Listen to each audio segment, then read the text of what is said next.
y está con nosotros, como anunciaba antes de ir a la pausa, el señor ministro de la Niñez, Walter Gutiérrez. Acompáñame, vamos a conversar con él.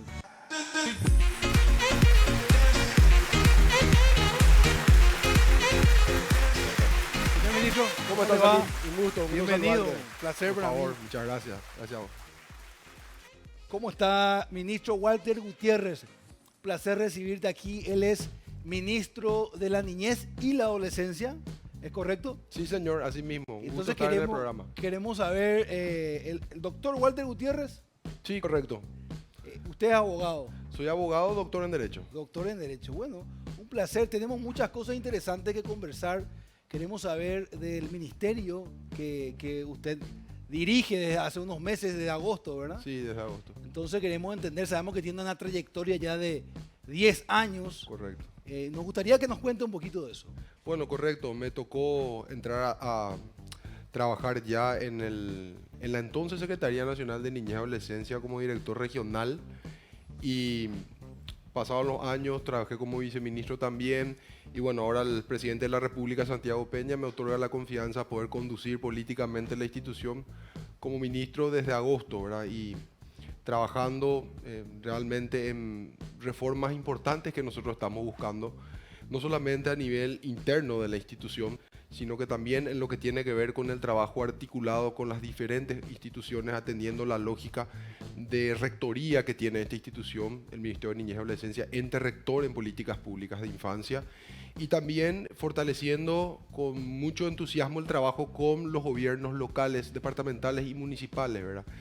Sin perjuicio de poder, y que es una de mis prioridades también, fortalecer los programas y servicios y crear nuevos en cuanto a lo que es la atención directa con los niños. Mucha gente siempre ve y espera un ministerio que pueda tener fortalecido lo que es la atención directa, el impacto directo con los chicos, ¿verdad? Y esa es una de las líneas fuertes que estamos trabajando ahora, priorizando todos los recursos humanos existentes a lo que tiene que ver con la función misional que tiene nuestra institución y también con la creación de nuevos programas que va a impactar en un aumento presupuestario, un presupuesto más fortalecido para la institución, pero orientado 100% a lo que es prestación de servicios misionales. Okay. Creo que si hay algo en que coincidimos con la ciudadanía, todos, es la importancia que tienen los niños para nuestra sociedad, claramente. Entonces queremos saber, hay algo que se suena muchísimo para abrir un tema, que tiene que ver con el tema de los abusos. Correcto. ¿Cuál es la función que tiene el ministerio para evitar algo tan grave como eso? Tocaste un tema demasiado importante porque uno de los focos principales de trabajo que estamos llevando adelante es la prevención de la violencia en toda su forma. Realmente la peor forma de violencia es el abuso sexual infantil. En el 2022 se cerraban con aproximadamente 11 casos por día que se denunciaban de abuso sexual en niños. Todos los días había 11 casos. 11 casos. En el 2023, 10 casos. Pero hay que entender que esos son los casos que se denuncian. ¿Qué pasa con los casos que no se denuncian? Es decir, los subregistros que son con mucha seguridad más elevados. Entonces, nosotros justamente ahora en mayo, que es el mes donde se conmemora el Día Nacional de Lucha contra el Abuso Sexual Infantil, vamos a arrancar una campaña y serie de acciones, pues ya no solamente una campaña comunicacional, sino que va a tener esa arista, pero lo más importante va a estar en lo que hace a la presencia territorial de todos los actores para trabajar desde donde tenemos que trabajar, que es la prevención, ¿verdad? Yo veo que sí existen una articulación importante y una respuesta ya sí que tiene su camino fortalecida cuando hablamos de la ruta de intervención en el abuso. Hay que entender que cuando sucede una situación de abuso, entramos diferentes instituciones a trabajar, ¿verdad? Entra obviamente el Ministerio Público en lo que tiene que ver con la persecución del hecho penal, si es que el abuso se produjo dentro del entorno familiar, que 9 de cada 10 casos se producen en el entorno familiar, entramos nosotros con una medida alternativa de protección o de cuidado a trabajar también con la Defensoría, con el Poder Judicial. Entra salud, que existe un protocolo, a veces se identifica de la escuela. Eso está bastante bien articulado, estamos ajustando algunas cuestiones, pero la gran veo yo necesidad de abordar los trabajos en materia de prevención, pero en la comunidad, en territorio, en la escuela. Había mucho tabú muchas veces de qué vemos, qué enseñamos, pero sin embargo hablamos con el ministro de Educación y nosotros para mayo, cuando vamos a lanzar la campaña, y creo importante resaltar también, por primera vez esta campaña va a estar...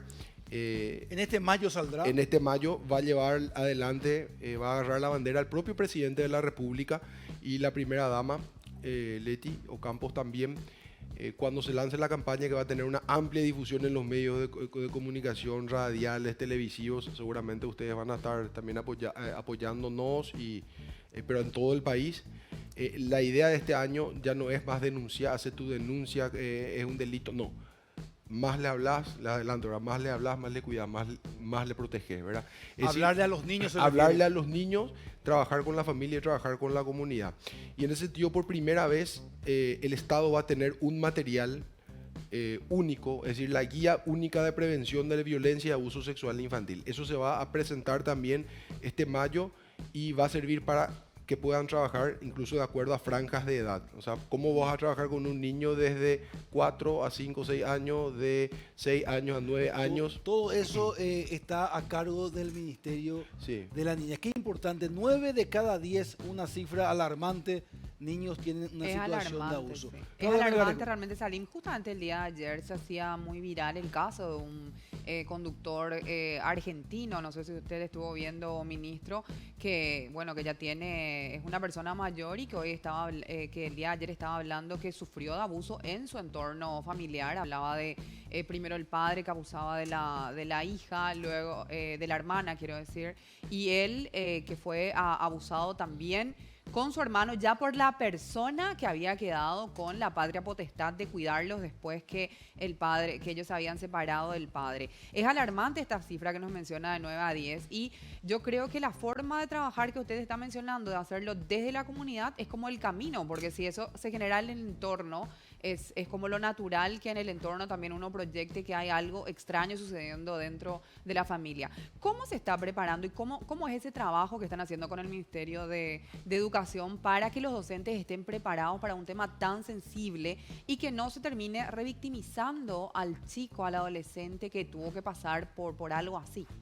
Sí, correcto, Claudia. Como dije, 9 de cada 10 se producen dentro del entorno familiar. Con esto yo aclaro siempre, no vamos a satanizar a la familia. A ver, el año pasado se denunciaron 3.700 casos alrededor, ¿verdad?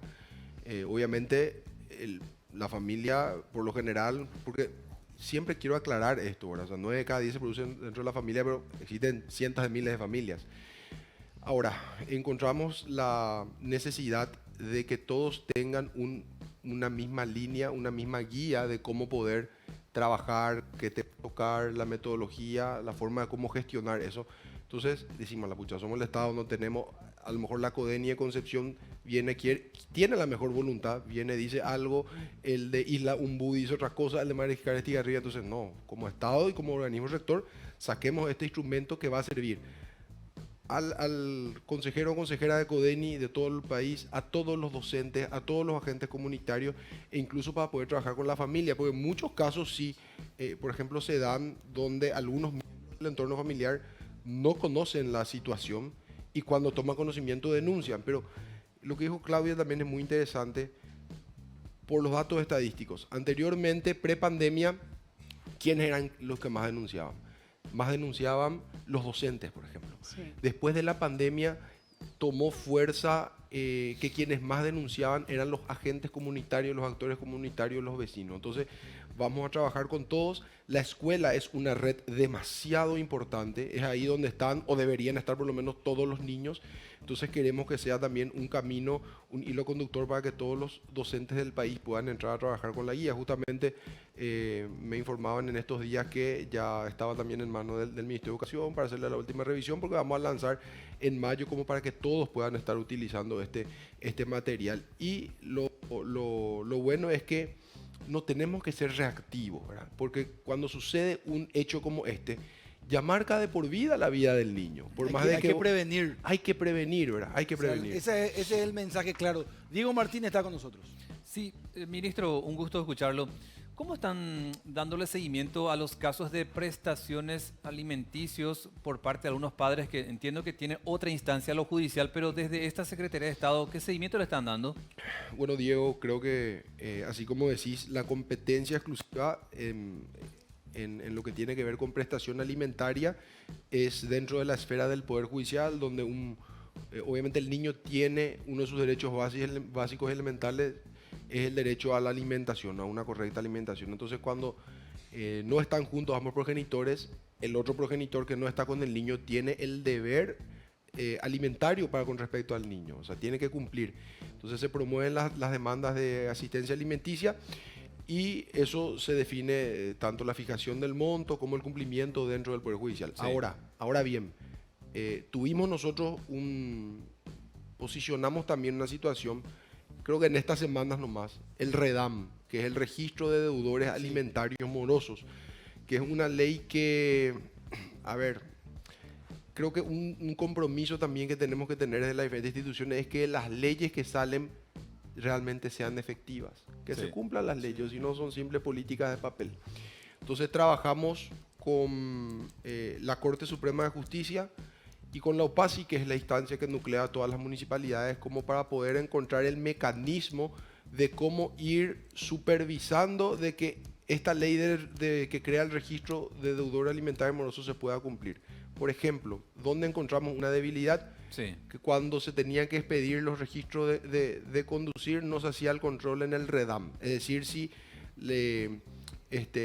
Jotita, por ejemplo, que quiere sacar registro, el operador de la municipalidad no controlaba el registro que está instalado dentro del Poder Judicial. Entonces lo que hicimos fue, con nuestros equipos técnicos de TICS también, hacer un sistema interoperable. Es decir, ahora Salim, que está trabajando en la municipalidad de Luque, no va a poder expedir el registro, ni que se perfore, ni que se renueve, si es que él no ingresa en el sistema que es obligatorio y ese sistema automáticamente ya le va a bloquear. Antes estaba en otra pestaña, por decirlo, y si Salim quería, entraba y buscaba si estaba esta persona Jotita dentro del REDAM, y si no quería, no buscaba. Hoy, para que salgan los registros, obligatoriamente se tiene que pasar por ese sistema informático. Interesante. Ministro, una última de mi parte. ¿Cómo se está involucrando el ministerio a su cargo, pero en lo que va a ser el desarrollo de Hambre Cero, que entiendo que está en manos del Ministerio de Desarrollo Social, pero ya que hablamos de niños para que tengan alimento, ¿cuánto se involucra su secretaría? Sí, estamos muy involucrados. Esto, más que un proyecto de un ministerio, es un proyecto de gobierno. Esto es un proyecto del gobierno, esto es un proyecto del Paraguay, me atrevo a decir yo, porque va a marcar un antes y un después en lo que es la política pública de alimentación de la infancia, ¿verdad? Imagínense que del 5% de la cobertura de almuerzo escolar que estamos teniendo hoy en el Paraguay, 5% solamente, de un país que alimenta a más de 20 millones de personas, vamos a pasar al 100%. Y ese 5% que está recibiendo la alimentación otra vez no recibía los 180 días. Entonces nosotros estuvimos trabajando y apoyando también desde el proceso, obviamente, de diseño.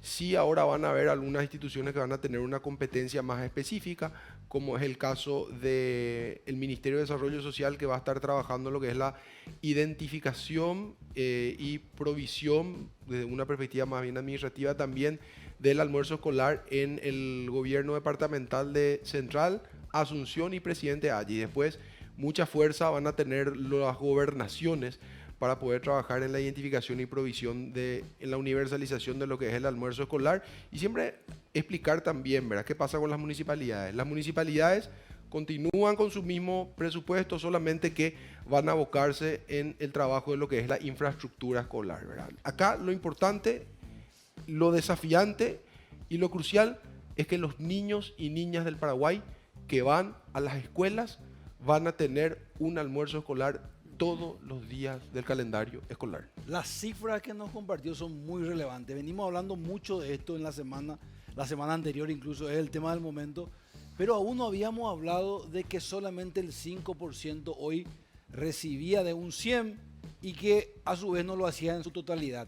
Ahí me gustaría escuchar las palabras de Jotita Bernabé. Ministro, un gusto tenerlo aquí. Cordial saludo. ¿Tenemos algún índice porcentual de los niños que están en la línea de la pobreza, debajo de la línea de la pobreza? Si hay un indicio de que eso vaya a subir, de que vaya a bajar, va variando un poco, dependiendo un poco en estos últimos años, ¿cuál es la tendencia que tenemos actualmente con relación al índice de pobreza en la niñez? Sí, muy buena pregunta, Jotita. Alrededor del 30% de los niños están dentro de lo que es pobreza, en una menor medida en pobreza extrema. Y la tendencia que nosotros estamos manejando ya es que justamente baje. Hambre cero es una de las políticas sociales que está implementando, que va a implementar el gobierno del presidente Santiago Peña para buscar la erradicación de la pobreza extrema, ¿verdad? Esa es una de las políticas. Varios programas sociales fueron fortalecidos también dentro de lo que guarda relación con el apoyo que dan a las familias y a los niños. El caso de, por ejemplo, Tecoporá, que pasó a ser Tecoporá Bareté. Cuando hablamos de combatir la pobreza, tenemos que verlo desde la perspectiva de la integralidad, la facilidad ahora que van a tener las familias. Pues cuando uno habla de la familia, está el niño dentro de la familia, de acceder a la vivienda con el programa Xeroga Porá. El presidente de la República en su momento, vamos a hacer un anuncio formal, pero sí les adelanto, esta semana definimos que vamos a crear un programa nacional de la primera infancia que va a estar muy focalizada en los niños desde cero, es decir, desde el vientre de mamá hasta los 3 años, 11 meses, con la puesta a disposición de centros de referencia en la primera infancia, que también para que no exista esa brecha en los 1000 primeros días. Los niños que van a la escuela, sí le garantizamos el 100% del almuerzo escolar, la alimentación. ¿Qué pasa con los que todavía no accedieron? Nosotros vamos a presentar en las próximas semanas también lo que va a ser el Programa Nacional de Primera Infancia, que está confirmado, también lo confirmamos esta semana con el presidente, con la ministra Lea Jiménez, con la primera dama. Dos anuncios, entonces, ministro. Va a ser un boom. Ese Tenemos programa, dos, nos contó ya lo de mayo, ahora nos está costando este. Dos proyectos Estoy gigantes. tirando los chivos. Sí, espectacular.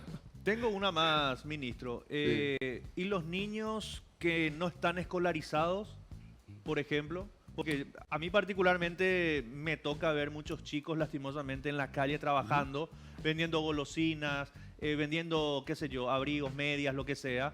Y veo una cantidad de chicos de 10, 12 años por las calles. En horario escolar, digamos, En horario ¿verdad? escolar, por eso más o menos si tenemos algún índice de chicos descolarizados, y también qué se puede hacer desde el Ministerio de la Niñez para sacar un poco de las calles a esos niños que hoy vemos en los semáforos o en las calles vendiendo golosinas y demás. Espectacular.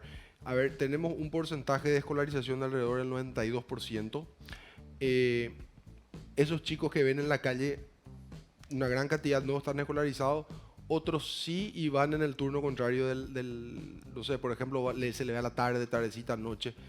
Es una situación muy compleja que lo vengo hablando siempre en los diferentes medios de comunicación.